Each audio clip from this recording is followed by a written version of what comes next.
কুছ কুছ হোতা হে সিনেমার মূল থিম হলো বন্ধুত্ব এবং ত্রিকোণ প্রেমের গল্প, যা দুটি ভিন্ন সময়ের উপর ভিত্তি করে গড়ে উঠেছে।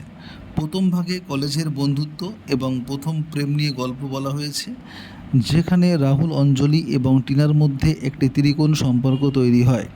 দ্বিতীয় ভাগে 8 বছর পর মৃত টিনার মেয়ে এবং রাহুল, অঞ্জলি পুনরায় মিলিত হওয়ার গল্প দেখানো হয়েছে।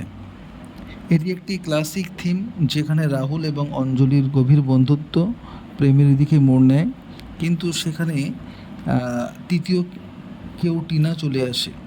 সিনেমাটি সময়ের সাথে সাথে মানুষের জীবনের পরিবর্তন এবং সম্পর্কগুলি কীভাবে বিকশিত হয় তা দেখায়। গল্পের একটি গুরুত্বপূর্ণ অংশ হলো ভাগ্যে কীভাবে মানুষকে আবার একসাথে আনে, যা প্রথম ভাগে যা ছিল ঘটেছিল তার ফলস্বরূপ। শেষ ভাগে টিনার মেয়ে তার বাবা এবং অঞ্জলিকে একত্রিত করতে সাহায্য করে, যা পারিবারিক বন্ধনের গুরুত্ব তুলে ধরে।